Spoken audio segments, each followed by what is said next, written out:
CCTV 김호준의 뉴욕타임스. 안녕하세요. 뉴욕타임스 시즌3 197회 시작하겠습니다. 오늘도 나날이 잘 나가고 있는, 요즘은 이제 시사 방송을 틀기만 하면, 여기저기 얼굴을 내밀고 있고, 지겨워 죽겠는 이철희 소장님. 안녕하세요. 분장을 한 채로 왔어요, 지금. 어찌나 방송을 많이. 나아 보여요? 어찌나 방송이 많은지. 색깔이 안 좋아서. 이제 방송이 너무 많아서 일상을 분장한 채로 이렇게. 요즘 방송인으로 거듭나서 모든 사람이 자기를 알아본다는 착각 속에 살고 있는 김보엽 기자. 차를 한 대 좀. 스타크래프트로. 오늘은 그 안철수 후보 캠프에 있는데 오마이뉴스 오연호 대표하고 그다음에 또 서혜성 씨 두 분이 이제 오늘 하루 캠프 기행을 했나 봐요. 그런 기획들이 있죠. 네, 그래요. 캠프 와서 제가 맨 앞자리에 앉아 있는데 너 잘 만났다 그러더니 조용한 데 끌고 가가지고 인터뷰를 당했습니다. 방송인으로. 듣고 싶지 않아! 아까 그 미디어 오늘에 저기 이제 BH와 박근혜로부터 이제 김재철 사장 그 압박을 받았다. 위임하라는 그 제목의 BH를 보더니 자기라고. 청와대를 BH라고 하거든요. 블러하우스. 보협 자기라고. 제 이메일이 BH킴이에요. 상태가 매우 안 좋아지고 있습니다. 그리고 패션 아이콘 김현 기자 나오셨습니다. 안녕하십니까. 자, 오늘의 주제는 들어가기 전에 방청 사연. 곧 잡혀가실 김호준 총수님. 생각보다 눈이 맑았던 것 같아요. 이번에 아버님과 함께 김유타를 방청해 보고 싶다고. 왜냐면 아버님이 이 뉴욕타임스와 낙검수를 다 전수해 주신 분이고. 그럼 형님인 줄 알았어요. 형제 같은데? 그러게요. 아버지가 동안이시라. 아니, 우리가 말 시킨 거 아니에요? 아, 그렇구나. 그러면 보통은 이 아버지가 신청을 하시는데 왜 아버지는 신청을 안 하시고? 아버지, 저는 좀 숫기가 없어서. 근데 우리 애가 너무너무 우리 총수님을 좋아하고. 남자는 필요 없고요. 사실은 모자간에는 많이 왔었어요, 이때까지. 정말 많이 왔는데, 부자간에 온 거는 거의, 그러니까 아버지가 갓난애기인 아들을 데리고 온 적은 있어도, 이렇게 장성한 아들을 데리고 온 경우는 처음이라서 편집하고 싶네요. 자, 장성한 아들과 함께한 부자지간, 최초로 오늘 참석. 근데 우리 김원준 총수는 어디서 살짝 스치였어요? 아 벙커에서. 아버님도 벙커에 가시나요? 네. 자제해 주시고요. 자, 두 번째. 개발도상국에서 2년간 봉사를 마치고 며칠 전 귀국한 현정화입니다. 탁구 선수. 감회랑 써놨잖아. 가로치고 가면. 해외 열악한 인터넷 환경이었지만 꾸준히 시청했고 뉴욕타임스 소개해준 남자친구는 나중에 같이 가자고 했는데 시간이 맞지 않아서 회사 복직 전날 방청 신청합니다. 2년 동안 휴직을 하셨나 보네. 남자친구한테 혼자 가서 미안하다. 해외에서 봤던 한국방송 무한도전 다음으로 뉴욕타임스가 재밌었다. 2년간 좋은 시간 보낼 수 있게 도와주셔서 감사합니다. 어디 계십니까? 아니, 어떤 회사인데 2년간 이렇게 휴직을 오케이 해줘요? 공무원이에요. 공무원 어디 중에서도 공무원? BH? 2년간 휴직을 어떻게 오케이 해주지? 굉장히 좋은 회사네요. 야, 봉사활동을 하셨네? 어디 가셨어요? 이집트에서 이집트에서. 네. 이집트. 그 카이로에서 지난해 민주화 시위 네. 현장에 계셨겠네. 네, 위험했겠다. 네 위험해서 뭐 출퇴근 못할 때도 있었고 네 그랬었어요. 거기 아직도 버스 탈 때 버스 정확하게 안 쓰고 사람들이 뛰어가 올라타나요? 당연하죠. 거기는요, 버스 정류장이 없는 거예요. 그리고 사람들이 한 무대에 이렇게 모여있는 거예요. 그래서 이게 뭔가 싶었는데, 버스가 서질 않고 서행을 합니다. 그러면 뛰어내리고 막 갈라서 올라타고.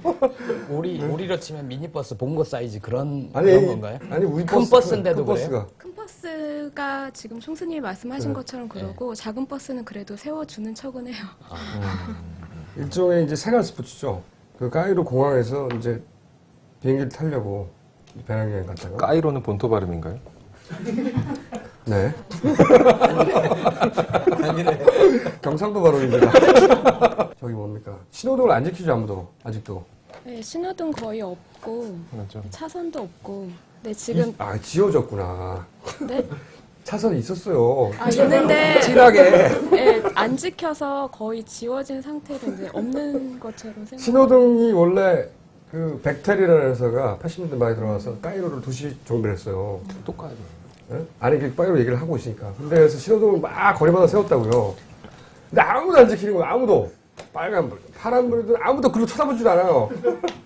그래서 내가 까이로 있는 사람한테 물어봤어요. 저 신호등이 뭐냐? 데코레이션이라고. 드디어 제작 오랜만에, 지원입니다. 정말 오랜만에 들어온 제작 지원 내부자들.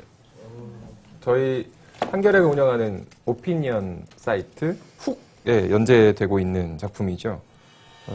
이끼의 작가인 윤태호 작가가 그리고 또 쓴 내부자들이라는 만화입니다. 이게 웹에서 많이 보셨을 텐데 이게 단행본으로 1권이 나왔습니다. 어떤 조직에나 조직의 정서와 반하는 사람들은 있게 마련입니다. 보수 신문에도 진보적 정서를 가진 기자가 있고 반대로 진보 신문에도 보수적 마인드를 가진 기자가 있습니다. 그런 사람들이 조직에 순응하는 것은 현실적인 선택 때문입니다. 보수 정당을 지지하는 가난한 사람들 1% 이상이 놀아나는 나머지들. 윤태호 작가의 정치만한 내부자들인데요. 아, 그림체가 참 마음에 들어요. 자, 200회 특집 공개 방송 파티를 안내드립니다. 11월 29일 오후 7시에 한겨레 신문사에서 진행될 예정이고요. 200회이니만큼 특별히 200분만 모실 예정입니다. 선착순입니다. 맞나요? 아닙니다. 오후 7시니까 저녁 시간인데 식사는 각자 드시고 오시고요. 특집 방송 도중에 드시고 싶은 음료, 주류, 다과, 통닭은 각자 가지고 오시고요. 최소한 이 닭 정도는 200회 특집인데. 총수가 쏜다고 지금 얘기를 하는 중입니다. 나 안 나와. 참고로 지리산 자락 작은 마을의 강아무개 목사님께서 키우고 계신 몇 마리 안 되는 지리산 깜둥 똥돼지를 공수해 주시겠다고 연락이 왔습니다. 그러니까 몇 마리를 공수해 주시는 거야? 아니면 몇 마리 중에 한 마리를 공수해 주시는 거야? 그 돼지가 산 채로 오는지 죽은 채로 오는지에 대한 얘기도 없고. 이게 그 돼지에 살이 오는 거예요? 돼지가 오는 거예요? 그거 어떻게 먹는 거야? 먹으라는 건지 보라는 건지도 모르겠고 이건. 하여튼 보고 내. 돼지가 막 돌아다니는 거 아니에요? 막하는데. 자, 어쨌든 여기까지 하고요.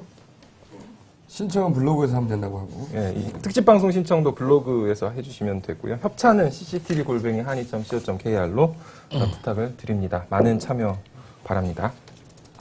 자, 오늘의 주제는 여성 역할론, MBC 단일화 이런 거네요. 여성 역할론, 황상민 교수님.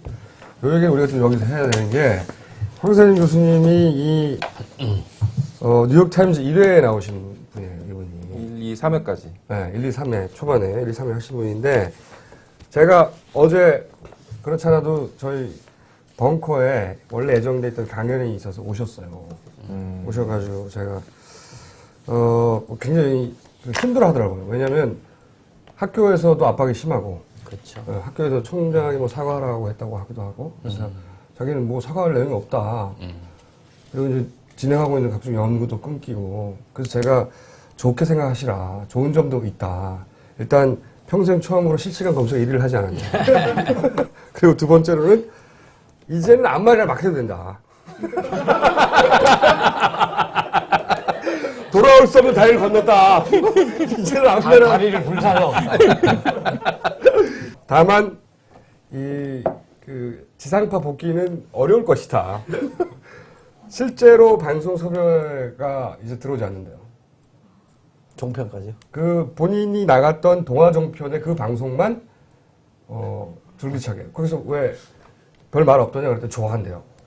그렇죠. 시청률 올라가니까 좋아하고 있고 시청률 올라가요. 예. 3월 주변에서 자기 가까이 안 오려고 그런다고 사람들이.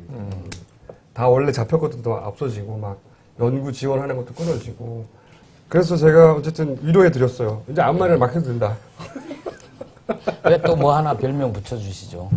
아 이분요? 막말의 아이콘. 얼마 전에 송호창 의원한테 김보엽 기자와 제가 배신의 아이콘. 동시에 문자로 예. 오시라고 저희 뭐 이제 밥 먹고 있다가 이제 같이 드시자고 배신의 아이콘 대분열의 씨앗. 저는 대분열의 미랄 어제 성호창 본부장하고는 제가 점심을 같이 먹었어요. 네. 먹으면서 배신의 그 얘기를 하더라고요. 김어준하고 이제 그만 놀아. 옆에 있으면 지저분해져. 어쨌든 이 사안은 저는 새누리당에서 대응을 잘 못하는 거라고 봅니다. 지금 김성주 위원장 위원장을 원톱으로 내세워서 이렇게 대응시키고 있잖아요. 근데 김성주 위원장이 그 노출되면 노출될수록 전선도 그렇게 세워지지 않고 결국은 황상민 교수가 무슨 말을 했는지 설명할 기회만 자꾸 주고 있어요. 땡큐지 사실은. 가만히 냅뒀으면은 설명할 기회가 없으면은 이게 그냥 욕먹게 되거든요. 그러니까 이분은 기본적으로 자기 논지가 있기 때문에 그리고 어쨌든 학자이기 때문에 노출 기회를 주면 줄수록 끊임없이 자기 설명을 할 수 있다고요. 근데 저는 그래서 아이들이 참 지금 몰려있긴 몰려있구나. 여성 후보로 내세웠다가 이런 게 튀어나오니까 얼씨구나하고 이 성대결로 전선을 만들 수 있다고 엄청난 착각을 더구나 황상민을 상대로 김연아 사건을 돌파한 황상민을 상대로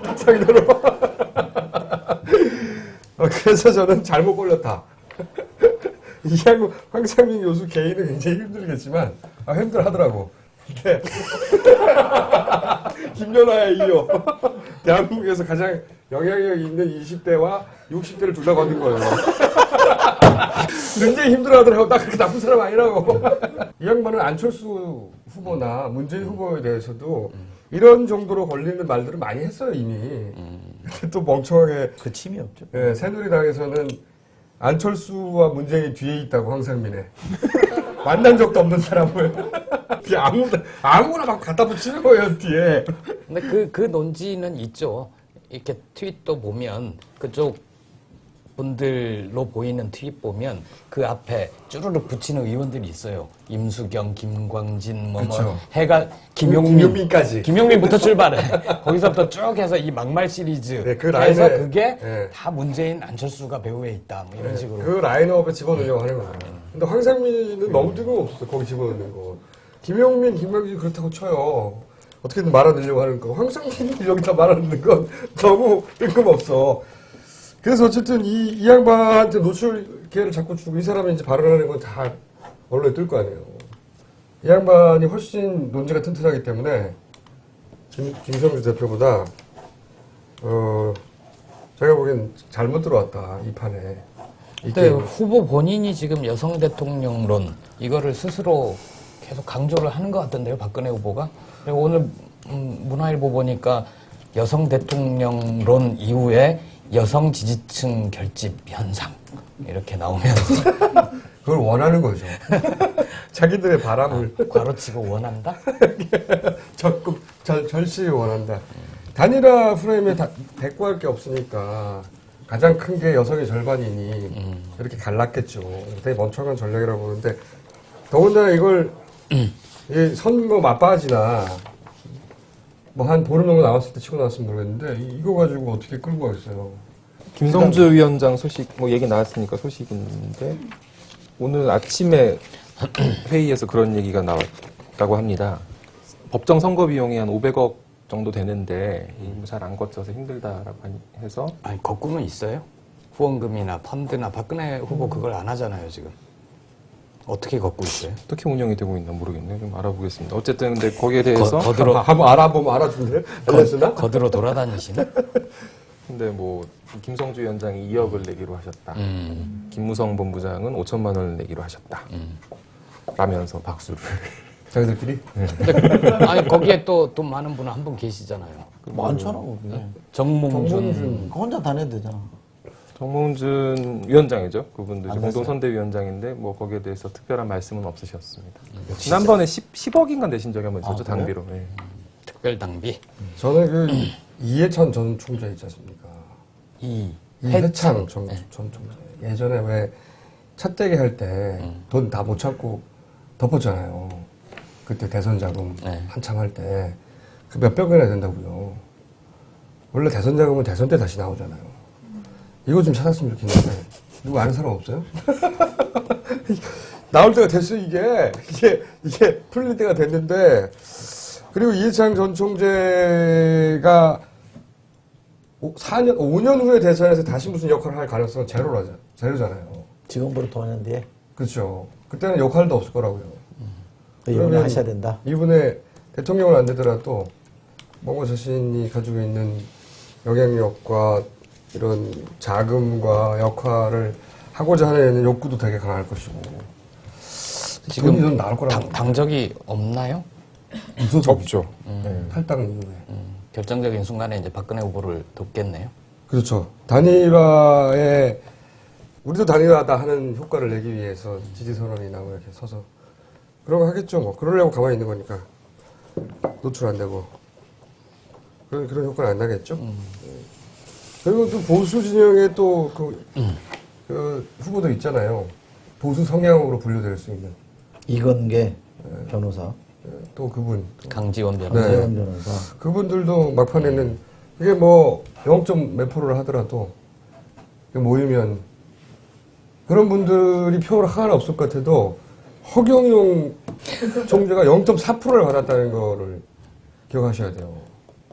그때 이인재 당시 후보가 0.7%. 그때 당시 사실 진정한 관심사는 허경영을 이인재가 이기느냐 뭐. 그 진정한 관심사였어. 저로서 그것이 굉장히 중요한 포인트였는데 그러니까 김재철 MBC 사장 유임에 그 현 새누리당 청와대 박근혜 후보 관계가 된 거 아니냐 이런 그 폭로가 있었죠. 그리고 박근혜 후보 쪽이라고 나온 그 당사자가 김무성 지금 총괄 선대 본부장 네. 이고 그런데 이제 거기에 대해서 당신 맞냐 김재철 사장 유임에 영향력을 행사했냐 전화했냐 이렇게 물어볼 거 아닙니까? 전화는 했지만 그런 말 한 적 그랬더니, 없다. 오랜 친구이고 전화는 했다. 그런 얘기는 하지 않았다. 이렇게 그러면 네 제가 했습니다. 그러겠어요. 근데 이 MBC 노조가 이 새누리당의 약속을 믿었다는 것도 저는 안타까운 일이에요. 그 정치적으로 김재철 사장 그렇죠. 거취 문제와 관련해서 네, 그걸 기본적으로 믿은 거잖아요. 믿게끔 누군가 약속을 했겠지만. 근데 저는 그 약속이 절대로 지켜질 리가 없다고 그때도 주장했었는데, 당연하십니까? 욕은 청와대가 먹고, 그 다음에 박근혜 유리한 2등은 박근혜 후보가 취하는데, 박근혜 후보 쪽에서 김재철 사장을 쳐내지는 건데, 쳐낼 리가 있나요? 박근혜 후보한테 그 모든 비난이나 압박이 돌아와야 박근혜 후보 진영에서 김재철 날리지. 김재철 사장 해임 문제는 지난 몇 월이죠. 국회 개원의 쟁점이 될 정도였어요. 그래서 여야 원내대표가 만나서 합의문을 썼는데 거기에 이 명시적으로 MBC 청문회를 개최한다 이렇게는 돼 있지 않지만 누구나 이거 읽었을 때 언론 문제에 대해서 국회 차원에서 뭔가 조사를 하고 조치가 뒤따를 것으로 예상할 수 있는 수준의 합의 문구가 나왔었죠. 그걸 어떻게 믿냐 노력한대요. 이거죠. 좀 노력한대. 대선 전국이 되는데. 그래서 저는 그때 그 2달만 더 버티면 할 수 있다. 왜냐면은 박근혜 후보가 대선 후보 선출되고 나면 틀림없이 대통합 행보 이런 거 할 것이고, 그러면 주요 갈등 요인들에 대해서 본인이 그걸 스스로 해결할 모습을 보여주고 싶어 할 테니 MBC가 그 메뉴에 리스트에 들어갈 수 있는 공산이 굉장히 컸기 때문에 한두 달만 더 버티면 날릴 수 있다. 라고 생각하였으나, 나가게 됐죠. 그래서 다시 파업을 결의한 상태고요. 시기와 방식은 지금 노조위원장한테 아마 일임한 상태일 겁니다. 파업 결의는 돼 있는 상태고 그렇죠. 언제 땅 하면은 그러니까 근데 이제 내적으로 패배감들이 있겠죠. 당했다, 우리가 멍청했다, 뭐 그때도 파업을 접지 말자는 사람들도 있었기 때문에. 그리고 오늘 그 김재철 사장 해임안 이게 부결이 됐기 때문에 그때 기준점이 되는 게 해임안이 부결될 경우에는 다시 파업에 돌입하겠다 이런 입장이었거든요. 그러니까 오늘 내일 중에 결정을 할 것 같은데요. 파업 접을 때 이제 방송 정상화나 여러 가지 얘기를 했는데 파업을 접으면 방송 정상화는 아무것도 안 되기 때문에. MBC 얘기 나오니까 그 생각난다. 8시 뉴스로 옮기고 나서 방송 사고에 가까운 거 보셨어요? 그렇죠. 저기 자막으로 할아버지, 할머니, 환자. 정말 네, 그런 자막은 살다 보통은 이름 나이 이렇게 나오잖아요. 응? 근데 할아버지 할머니 환자야 자막이. 참 정말. 어제 생각해 보니까 이거 노이즈 마케팅이었을까? 그래서 8시로 옮긴 거를 홍보하기 위한 거였나 싶더라고요. 그 뉴스를 만드는 사람들의 전반적인 퀄리티가 너무 떨어져서 그 자막을 어떻게 환자에다 환대라고 쓴다. 환자, 보통 몇 세, 어디 거주, 뭐 이런 거 넣잖아요. 진짜 환자, 진짜. 근데 그게 이제 8시 뉴스로 옮기면서 뭐 소통을 하겠다면서 만든 새로운 꼭지인데 경청 코리아라고 인터뷰가 15명이 등장을 합니다. 근데 실명이 나온 건 딱 2사람이었어요.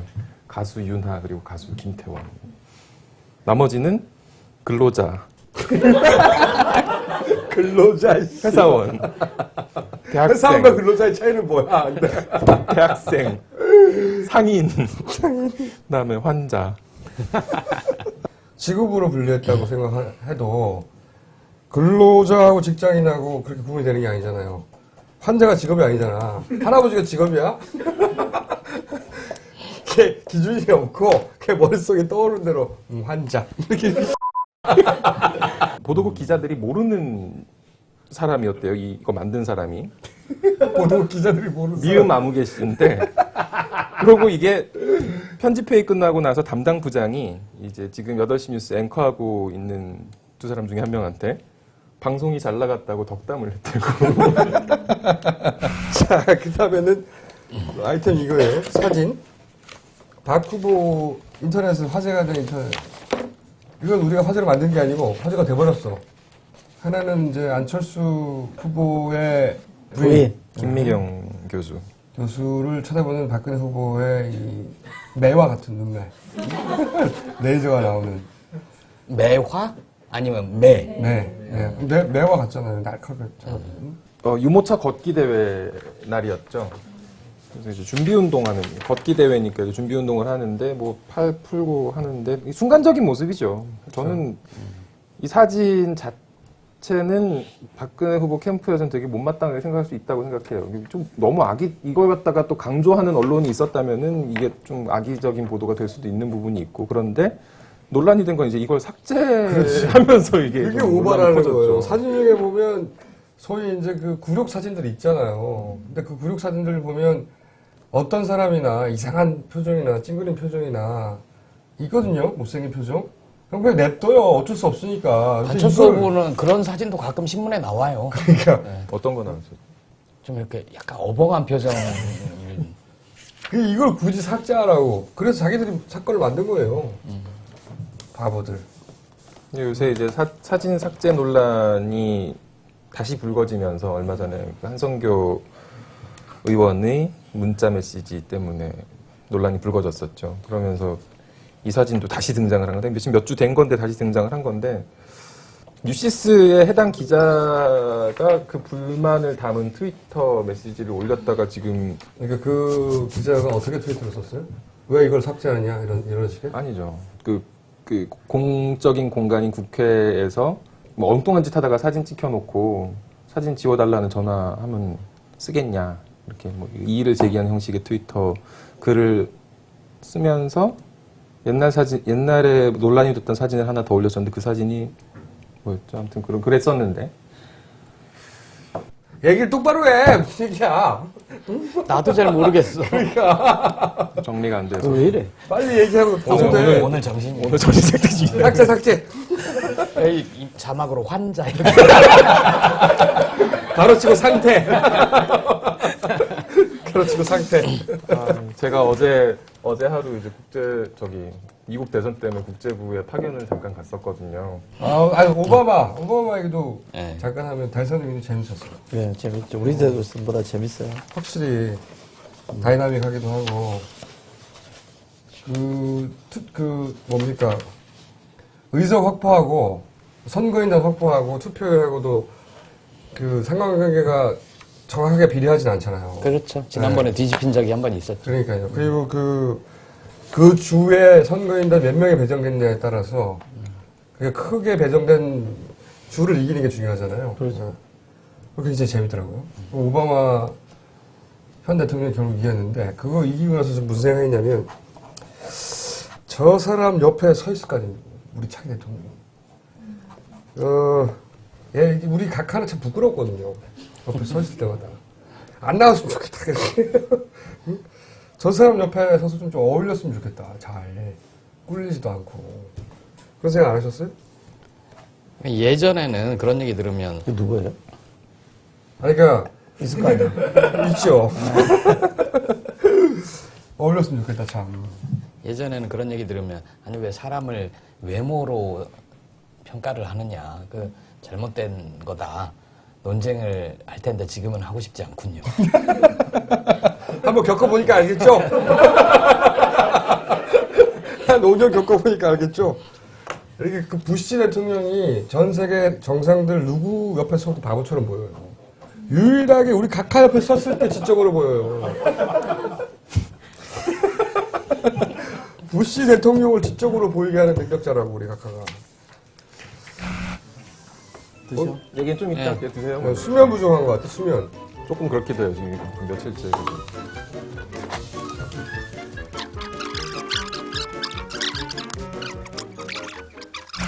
드디어 이철희 소장님과 제가 줄기차게 얘기하던 한번 만나야 된다. 그리고 그 투표 시간 연장 같은 아주 심플한 이슈 가지고 그렇죠. 얼마나 좋아. 간단하잖아. 이런 건 토론에 나가면 백전백승이라고. 너무 간단하기 때문에 사안이 뭐라고 해도 다 변명이거든요. 그분들이 좀 빨리 보셨어야 돼. 몰아서 본 거지. 그래서 계속 얘기한 게 일단 만나라. 그러니까. 그다음에 투표 시간 연장 그 공동 캠페인 해라. 그러니까 저는 안철수 캠프가 일찍 만나는 것을 불리하다고 여겼던 측면이 있는 것 같은데 보니까 이게 진짜 잘못 생각한 것이 이렇게 일찍 만나도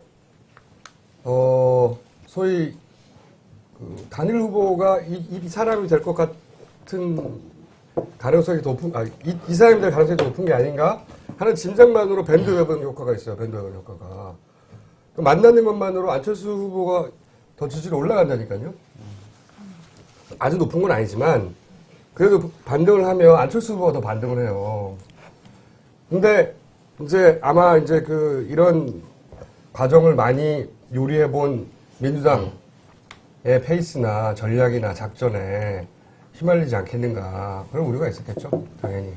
어쨌든 10일까지 안 가고 빨리 한 거 굉장히 잘한 거예요. 잘했죠. 네. 굉장히 잘했죠. 좀 적절한 타이밍에. 굉장히 좀 더디게 우리가 몇 번 얘기했는데도 잘 안 듣다가 근데 좀 늦게 만나더니 그래도 진도는 많이 나갔어요 한꺼번에. 그러니까요. 네, 굉장히 많이 나가더라고. 참 기특한 일이에요. 25일 전에 하겠다. 네. 그것만 해도 어디야 그게. 날짜는 아니에요. 25일 아니야? 등록 시점 이전 25일 아닌가요, 그게? 단일 후보를 결정. 그러니까 그게 26일일 수도 있죠. 뭐 어쨌든 별거 아닌 거 가지고 11일. 그거 가지고 시비를 해요. 시비하는 사람들이 있어. 어쨌든 그 약속 하나라도 큰 약속이죠. 저는 오늘 굉장히 좀 이렇게 스트레스를 많이 받았는데 오늘 또 아침 공방전이 있었죠 또. 평론하면 이 기자들 전화를 많이 받거든요. 요즘도 특히 많아요. 잘 나간다고 아니, 얘기를 그렇게 꺼내야지 얘기가 되는 거야. 뭘 자꾸 물어보냐면, 신당론에 대해서 자꾸 물어봐요. 이게 새정치국민연대란 말이 신당 하자는 거 아니냐, 이렇게 자꾸 해서. 처음에는, 야, 그거 아닌 것 같고, 그냥 그런 정도의 원칙적인 지지층이 결합해야 되고, 국민들이 동의해야 되는 정도의 원칙적 편이다 대답하다가, 오우증하게 되니까, 이제 신당으로 기정사실해서 자꾸 물어보는 거라서 막 성질이 나는 거예요, 제가. 이게 단일화가 됐어. 이제 새정치 무슨 공동선언 하려고 모였잖아요. 그럼 거기서 뭐가 담길 건지, 그죠?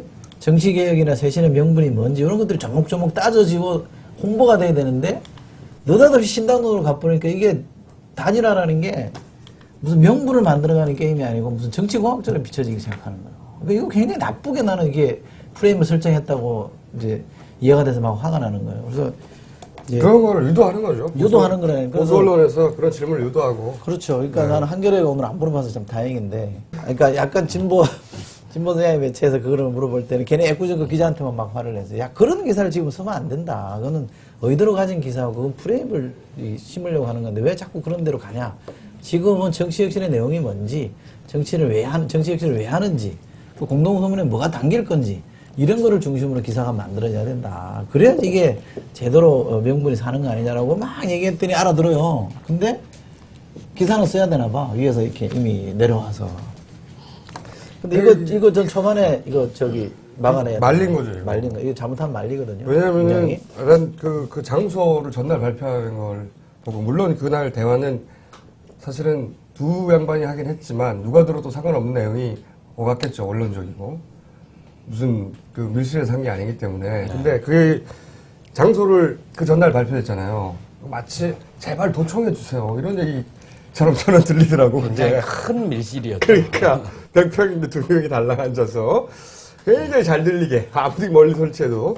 근데 이제 이쪽 보수 진영에서 생각해 보면 단일화는 공포스러운 거거든요. 단일화만 되면 안 되면 무조건 이기는 거고 되면은 굉장히 어려운 싸움이기 때문에 어떻게든 막아야 되는 건데 그러면은 막는 방법은 지지자들을 서로 떨어지게 만들거나 아니면 양 후보가 서로에 대해 반감을 가지게 만들거나 아니면 다른 사람들이 이제 피로하게 만들거나 관전하는 사람들이 마음이 피로하게 만들어지거나 되더라도 지저분하게 되게 만들거나 그렇죠. 구리게 보이게 보이게 만들거나 그런 온갖 작전을 펼칠 거 아닙니까? 되더라도 구리게 가능하면 안 되게 서로 불신하게 그렇죠. 싸우게 감정 상하게 그러면 그런 일이 있고 나면 당연히 보수 언론 쪽에서는 프레임을 딱 만들어서 질문을 던지기 시작하면 다른 데서 저렇게 질문을 던지고 기사가 나오기 시작하면 기자들은 낙점을 싫어해요. 다른 사람은 다 기사 쓰는데 우리만 그 프레임에서 빠지거나 소식을 못 듣고 있으면은 막 달려가거든요. 그 프레임 전쟁에서 항상 끌려가는 이 국면에서는 끌려가게 된다. 진보 진영에서 진보 매체들이 지금 정당 창당설이 신당 창당설이 나올 리가 없잖아요. 이 시점에서. 네, 그게 두 가지 범주가 있어요. 하나 신당설이 처음 나올 때는 뭐였냐면 이제 안철수 캠프의 핵심 인사, 본부장급의 핵심 인사가 누구를 만나서 얘기를 하는데 이것도 있고 신당 얘기도 있었겠죠. 아이디어가 그거 참 하나만 딱 뽑아가지고 당시의 신당 얘기는 뭐였냐면 안철수 후보 쪽이 독자적인 신당을 만드는 구상을 갖고 있다는 식으로 했었죠. 그러다 시간이 넘어갔고. 예. 근데 지금 나오는 신당 얘기는 좀 달라요. 예. 그렇죠. 민주당하고 다 해체해서 그렇죠. 대선 이후에 뭐 할 수도 있고 뭐 이런 식의 그러니까 얘기인데. 대선 전에 당을 만들자는 게 아니라 이 정치 쇄신 뭐 이렇게 모아진 기운을 가지고 대선 이후에 그렇죠. 어떤 정치적인 형태가 되지 않겠느냐. 그게 하나의 정당의 모습일 수도 있다. 저 실무 협의를 할 때 첫 번째 논의돼야 될 아이템이 아닌데. 그렇죠. 예, 근데 민주당 쪽에서도 이제 그런 생각을 하면 또 치고 나가는 사람들이 분명히 있어요. 있을 거예요. 그걸 분명히 우리가 자꾸 선수 쳐야 되겠다. 그렇게 하는 건데 네. 어쨌든 제가 볼 때 단일화는 여러 번 쓴 거잖아요. 우리 야권이 지겹도록 쓴 거예요. 그러니까 새누리당이 열받을만 해요. 생각해보면. 선거 때마다. 선거 때마다 들고 나오잖아. 그리고 막판 가서 이상하게 해서 먹어버리고 이러니까 성질 날만한데 어쨌든 너무 우리가 많이 썼던 전략이기 때문에 이번에 이거는 그냥 옛날에 했던 방식을 그대로 해버리면 안 먹혀요. 사실은. 그러니까 굉장히 잘 만들어야 되거든요. 굉장히 이 케이스를 잘 골라서 이렇게 잘 이렇게 가야 되는데 제가 박근혜 후보를 요즘 방송 가서 오늘 어제 방송을 칭찬하는 게 있어요. 딴 거 칭찬한 게 아니고 단일화에 대해서 뭐라고 비판했냐면 민생과 전혀 무관한 정치 이벤트 이렇게 딱 규정을 했거든요. 그 지금 그렇게 규정하는 건 어거지예요, 사실 억지예요. 그러나 그렇게 될 가능성이 있어요. 저는 그걸 굉장히 위험하다고. 그러니까 저는 그 사람들한테 사실은 제가 좀 이렇게 주문하고 싶었던 건 이런 건데 단일화라는 게 민생과 연결시켜야 된다. 전혀 연결이 안 될 것 같은데 연결을 시켜야 돼요. 이 단일화라는 게 보통 사람들, 서민들의 먹고 사는 문제를 해결하기 위한 그새 프로젝트라고 줄이면 민생 프로젝트가 돼야 돼요. 사람들이 그렇게 받아들여야 되거든요. 전혀 그러지 않고 만약에 저 사람들끼리 나눠 먹기고 두 사람 중에 한 사람이 권력 잡는 게임으로 가면 효과가 안 난단 말이에요. 근데 민생 프로젝트 되는 건 간단해요. 그죠? 보수 세력이 민생을 파탄냈으니까 정권은 교체해야 될 것이고 정권 교체 핵심은 후보 단일화다.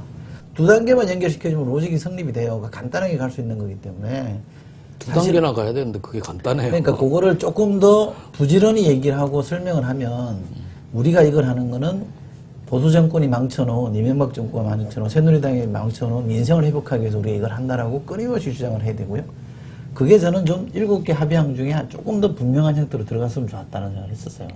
합의안 개인적으로. 1번에 그게 있죠. 그게 좀 있어요. 고단한 뭐 삶. 근데 조금 더 구체적으로 들어가서 저는 이번 이 프로젝트, 그러니까 단일화라는 게 굉장히 정교하게 저는 다뤄져야 되고요. 프레임을 어떻게 짜느냐에 따라 성패가 달라질 수 있다고 생각합니다. 제가 너무 과하게 걱정하는지 모르겠는데 저는 굉장히 중요하다고 생각하거든요. 그래서 어쨌든 저는 양 캠프가 주의해야 될 점이 한 가지씩 있다면 지금 이런 거죠. 네, 굉장히 중요해요. 그걸 한번 얘기해 보시죠.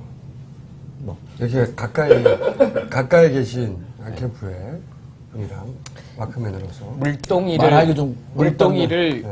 머리에 이고 걸어가요. 사뿐사뿐 걸어가야 되는데 옆에서 툭툭 쳐. 네. 휘청휘청 할 수도 있죠.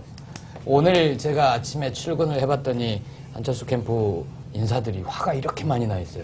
그렇죠. 두 가지였는데 한 매체는 이제 단일화 당시에 공개되지 않은 장소에서 문 후보와 안 후보가 논의를 하는데 누구는 그냥 아무 자료 없이 쭉 얘기하고 누구는 쪽지 가지고 막 보고 얘기하더라.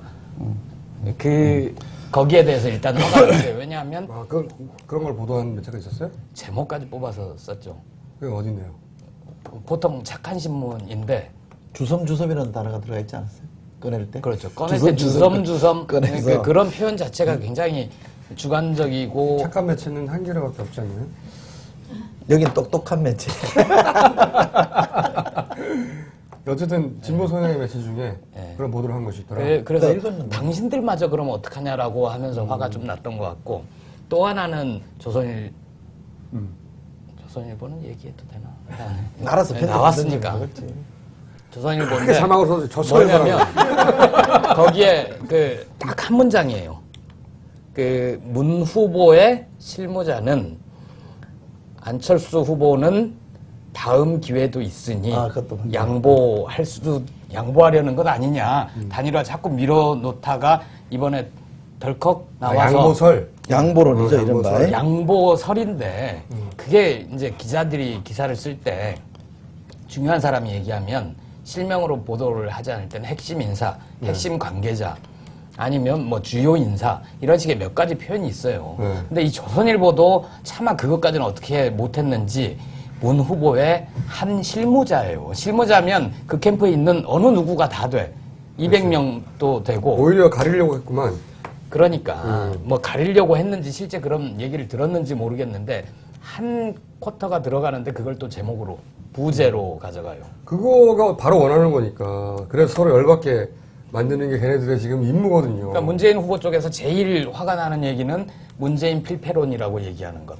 안 후보 쪽에서 문재인은 확장성 없지 않느냐. 문 후보로 단일화될 경우에는 뭐 지는 거다라는 식으로 안 후보 쪽에서 그렇죠. 얘기를 하는 게 있어요. 공개적으로 하지 않죠. 만나서 취재를 하다 보면 그 얘기에 대해서 문 후보 쪽은 대단히 민감해하고 그렇죠. 안 후보 쪽에서 제일 민감해하는 대목이 양보설이나 양보론이죠. 그거거든요. 차기도 기회가 있지 않느냐. 그렇죠. 필패론과 양보론은 서로 하면 안 돼요. 절대로 하면 안 되는 거죠. 근데 저도 이제 양쪽을 이렇게 지켜보며 구경하며 양쪽이 진짜 조심해야 될 것이 있다고 생각하는데 우선 방금 말씀하신 대로 이제 필패론 먼저 나왔으니까 그 안캠프에서는 이제 제가 보기에는 그 당에 대한 신뢰가 없단 말이죠. 그러니까 정당에 대한 기본적인 신뢰가 별로 없고 민주당, 그러니까 새누리당도 믿지 않지만 민주당도 별로 믿을 수 있는 조직이 아니라고. 기본적으로 이제 정당에서 오래 있었던 분들이 아닌 분들이 주류로 있기 때문에. 그리고 안 캠프는 기본적으로 그 안 후보의 결정이 절대적이고 그리고 유일하며 최종적이잖아요. 그렇죠. 거기는 민주당은 말하자면은 그 국회의원이 120명이 넘는다는 것은 사장이 120명이 있는 거예요. 회사로 치면. 게다가 자기 상품 파는데 열을 올리는 사장 120명이 있는 그 사장단의 대표일 뿐이지 직원이 아니라고 민주당은. 그래서 자기 광팔기에 바쁜 사람들이에요 다. 그리고 이 사람들은 다 내가 저 대표 자리에 언젠가는 가서 대통령이 될 사람이야 라고 믿는 사람들이 120명이나 모여있고 그 밑에 그 사람들이 거느린 식구들이 또 있는 통제가 안 되는 집단이에요 진짜로. 근데 그래서 각계 전투를 하거나 자기 광을 팔거나 자기가 알아서 언론 플레이를 하거나 자기 광을 팔 그 상황 그렇게 해서 튀어나오는 그 워딩들이 진짜 많거든요. 통제가 안 돼 그런 건. 근데 그것이 전부 다 문캠프의 어떤 전략이나 혹은 뭐 이중성이나 혹은 그들의 어떤 잔머리만으로 해석되는 경향이 있어요.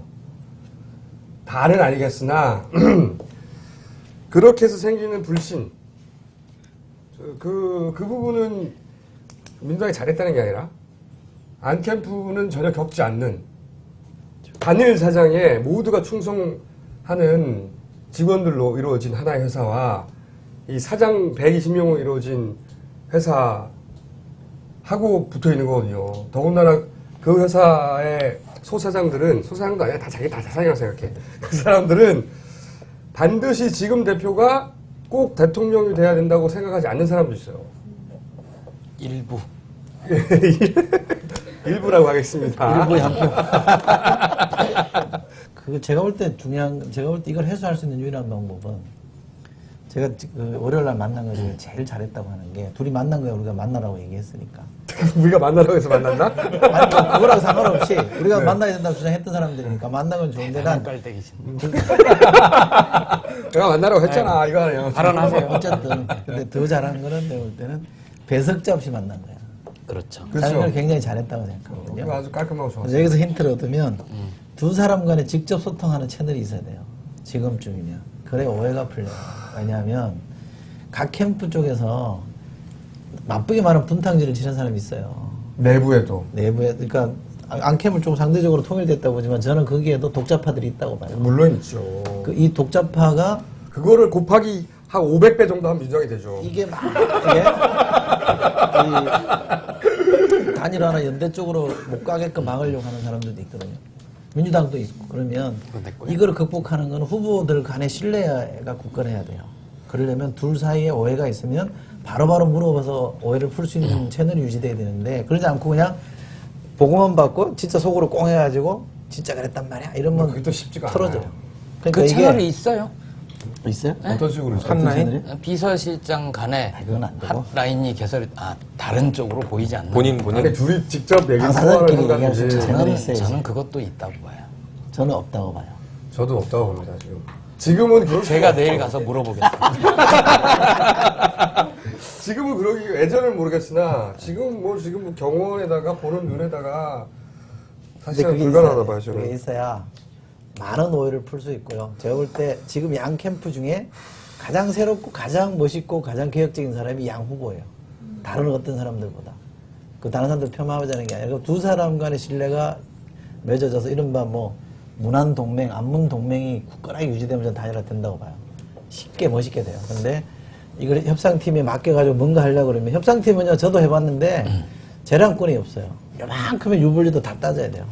그렇죠. 결론 내는 사람은 실무자가 아니기 때문에. 실무자는 가장 자기 후보가 유리한 것을 따낼 의무를 가지고 나오는 사람이기 때문에 여기서는 합의가 되기 어려워요. 결국은 결제를 받아야 되는 거고 어쨌든 안 캠프가 그걸 이해해줘야 되는 측면이 있다. 그리고 민주당에서는 저쪽이 지지율이 높으니까 저 사람들이 크게 보이잖아요. 한편으로는 후보. 하지만 그 사람들이 무슨 정무소재를 가진 사람도 아니기 때문에 그렇게 민주당에 대해서 불신을 가지고 또 피해의식을 가지는 건 한편으로 당연하다고 생각해 줘야 돼요. 야당 후보 중에 지금 지지율은 의미가 없어요, 사실은. 지금 지지율은 몇 프로 차이 나는 건 그 사람이 더 이길 것 같은 사람에게 몰리는 밴드웨건 효과가 그 안에 숨어 있어요. 그리고 그러니까 지난번에 한번 이철수 소장님도 말씀하셨지만 어떤 논리든 논리로도 다 깰 수 있어요. 그런데 그 논리에 매몰되는 순간 다른 게 안 보이거든요. 실제 만약에 이탈자가 이쪽이 15%인데 이쪽이 20%다. 5% 차이가 나잖아요. 예를 들자면. 그러면 그 5%를 끌고 오는 게 정치고 정치력인데 이탈자는 고정 변수다. 이탈자가 20%라는 건 변할 수가 없어. 단일화되는 순간 무조건 20%가 빠져. 그런 걸 하면 안 돼. 이렇게 생각하면 정치력이 없는 거죠. 정치라는 게 자기가 그 리더로 선택한 그 결정을 설득해서 끌고 가는 건데 그러면 정치를 안 하겠다는 거예요. 내가 이쪽으로 다녀야 되면 나는 정치를 안 하고 손을 놓겠다.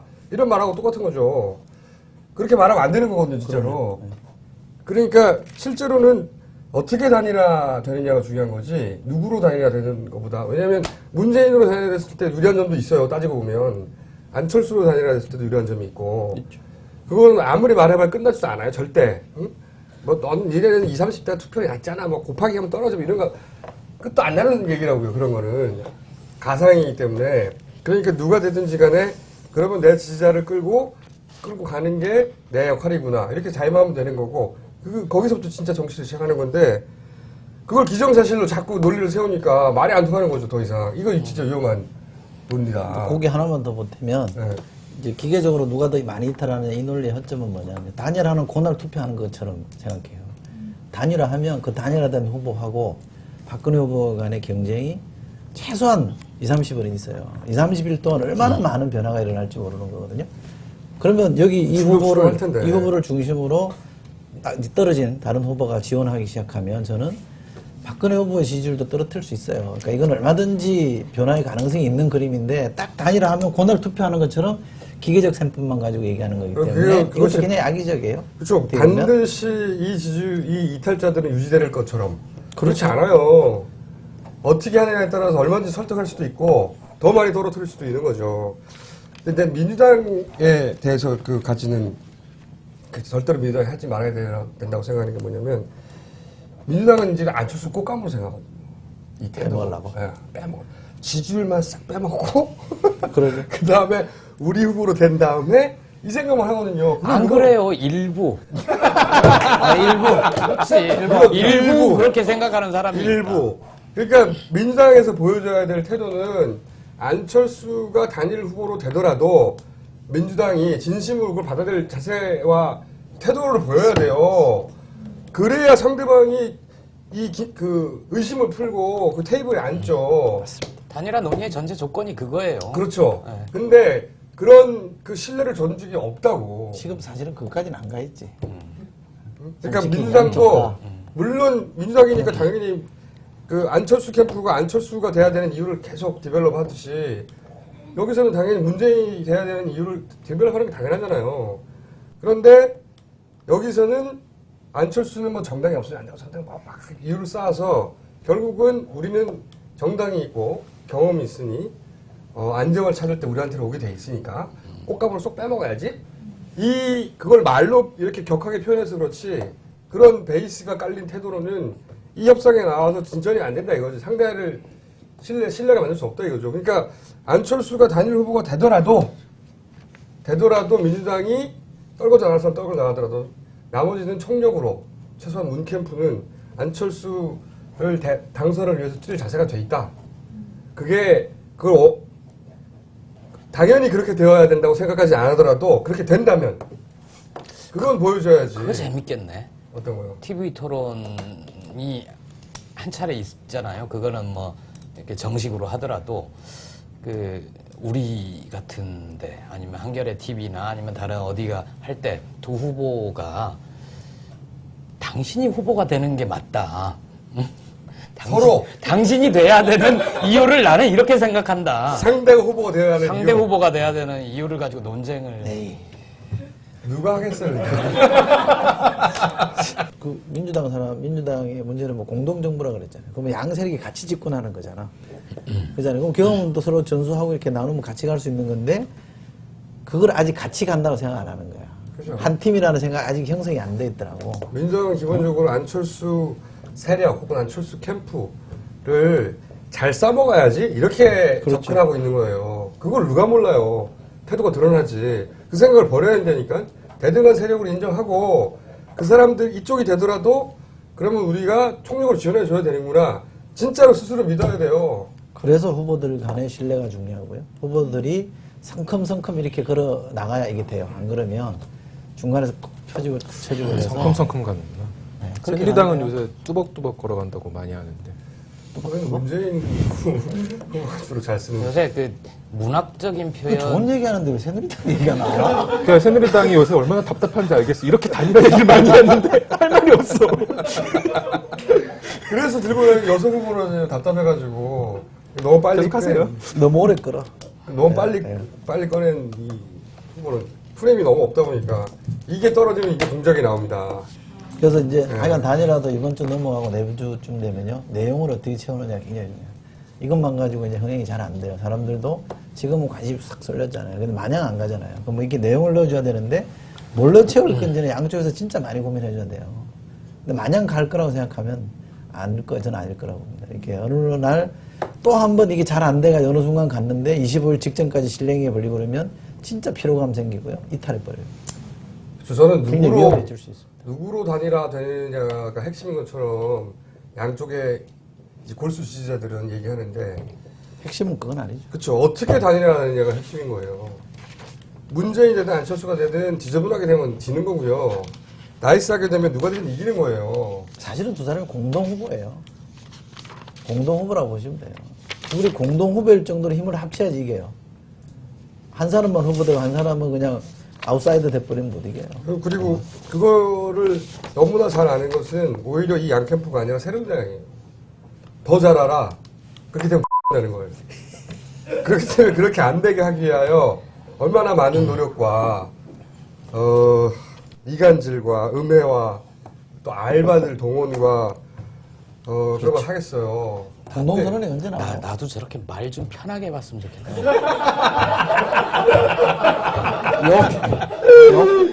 아니 뭐든지 견해든 뭐 막말이든 뭐든 욕이든 고려할 게 많으니까 여기는 이쪽으로 나오면 돼. 이쪽으로 나오면 돼.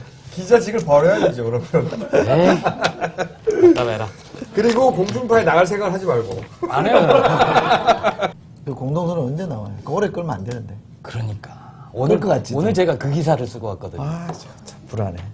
하루 이틀이면 그런 건 나오겠죠. 뭐. 원론 수준인데 뭐. 안 그래요? 안 그럴까? 이게 보니까. 자, 선언이라는 게 우리가 예전에 그 집회장에서 본 무슨 선언, 이거는 A4지 한두 장이잖아요. 유엔에서 만든 인권선언, 이런 거 한번 보신 적 있어요? 책이에요, 책. 책 한 권이에요. 설마 그렇게까지 하겠어요. 그러니까 그렇게까지는 안 하겠죠. 시점이라는 게 정해져 있으니까 두 후보가 합의한 시점이 있잖아요. 근데 이제 안철수 후보 쪽에 이렇게 취재를 하다 보면 그러니까 편차가 있는 얘기를 들을 수 있어요. 예를 들면 정치 쇄신에 관한 가치, 비전, 철학, 방향 이런 것들이 두 후보가 합의한 합의문보다 좀 더 구체화된 형태의 선언문 이 정도를 얘기하는 분이 있고 어떤 분은 이제 정치 쇄신 그 아래 챕터로 기득권 내려놓기 그 아래 챕터로 정당 보조금 축소 그 아래 챕터로 어떻게 할 것이냐 이러면은 책 한 권이에요. 정말. 그 한 주제만으로도 여러 장이 나오기 때문에 그 정도를 생각하는 분도 없지는 않다. 일부. 그 집필팀인가? 책? 그러니까 그렇게 되면 이제 원래 오늘 문재인 후보는 4단계론을 얘기를 했어요. 선언문을 먼저 내놓고 그 다음에 11일에 양 캠프가 정책 공약을 내놓기로 했으니까 그걸 내놓고 그리고 나서 이제 후보가 다시 만나든 아니면 단일화에 대한 논의를 시작을 해서 단일화하는 4단계의 얘기를 내놨어요. 그렇게 하려면 10일 11월 10일 이번 주 토요일까지는 선언문이 나와야 되죠. 근데 제 느낌으로는 그런 속도로는 나오지 않을 것 같고 그 뒤라도 양쪽이 공약 발표를 한 뒤라도 그 주 정도에는 최소한 선언문이 나오고 두 후보가 같이 너무 발표하고 좀 땡기라고 그럴까요? 아니 그리고 단일화 제가 볼 때 이거는 뭐 과학적인 제 본능적 감인데요. 통 크게 가는 사람이 이겨요. 자잘한 수 쓴다고 이기는 거 아니에요. 절대로. 저도 항상 네. 주장하는 건데 통 크게 가는 사람이 이겨요. 크게 가는 사람입니다. 그걸 어떻게 다 알아봐 주더라고요. 사람들이 알아봐요. 이거 다 알아. 다 알아. 알아봐요. 대인배가 누군지. 뭐 이런. 그걸 알아본다고. 자, 장사 끝낼 때가 됐네요. 미셸 오바마가 지난 9월에 미국 민주당 전당대회 할 때 그런 얘기했었죠. 대통령이 된다는 건 그러니까 대통령이 되어서 어떤 사람으로 변하는 게 아니라 어떤 사람을 보여주게 되는 것이다. 내가 어떤 사람인지를 보여주게 되는 과정이라고 얘기를 했는데 영어로. 한 방에 보내버리고. 아니 진짜 영어로 외우고 있어? 자, 직장인 학생 노인분들의 뭉치고 뻐근한 목과 어깨를 시원하게 풀어주는 우공터 뭔가 어깨 괜찮은 안마기가 말이었는데. 돌아왔습니다. GS 홈쇼핑, 옵션 등에서 베스트 상품으로 인정받은 우수 중소기업 전동 어깨 안마기입니다. 한의 착한 쇼핑 주문전화 080-667-4949 한겨레TV 메인 광고에서 온라인으로 구입하실 수 있습니다. 여러분 많은 성원 기대합니다. 그리고 미셸 오바마가 제가 작년에 진행이 아니죠. 게스트로 나왔던 윤도현의 2시의 데이트를 들은 게 아닌가. 왜냐면 그 얘기를 듣다 보니까 영어 방송이에요? 갑자기 그 얘기를 듣자마자 무슨 생각이 드냐면 내가 그런 말 한 적 있거든요. 연애는 뭘 해주는 게 아니라 뭐가 되어주는 거다라고. 비슷하지 않아요? 삭제! 셀프 삭제? 셀프 삭제. 그 얘기하니까 생각나는데, 제가, 나는 가수다. 그때 나는 가수 한참 이 시즌 1일 때, 그 1등과 탈락자를 한 번 빼고 다 맞췄어요. 한 번 빼고. 한 번 못 맞춘 것도 탈락, 7등이 아니라, 그 사람 6등 했어. 내가 7등 할 거라는 사람이. 이번 대선 이깁니다. 야권에서. 이기는데, 그 하나의 경우 같으면 어떡해. 네? 하나의 경우. 그 하나의 경우. 그 하나의 경우는 지난 총선 때 써먹었어. 아, 그래? 그럼 다 맞는 거네? 이제 맞아. 그때 그 김용민으로 털었어요. 좋았어. 이길 수밖에 없는 구도인데 그걸 이제 두 사람 그래서 항상 생각하는 게 이 모든 작전과 음해와 오해와 착시와 이 모든 거를 마지막에 뚫는 거는 그 사람이 어떤 사람이냐에 달린 거예요. 진짜로. 그 사람이 어떤 사람이냐. 무서워? 저는 캠프에 계신 분들과 이 양쪽의 지지자 분들께 부탁드리고 싶은 거는 그 답답했나 보다. 두 후보가 서로를 보는 눈빛으로 보면 좋겠다는. 그러니까 둘이 만나니까 얼마나 좋아해. 둘은 좋아해요. 사실은. 상대에 대한 기본적인 신뢰도 있고 좋은 사람이라는 것도 이해하고 그렇게 봐야 되는데 양쪽 캠프나 양쪽 지지자들 중 일부 일부라고 달아야 되겠다. 안 그렇거든. 일부. 네. 그리고 이해는 가요. 자연스러운 현상이기도 하고 이해는 가지만 좀 속에 담고 있어요. 담고. 자, 여기까지 하겠습니다. 감사합니다. 고맙습니다. 네.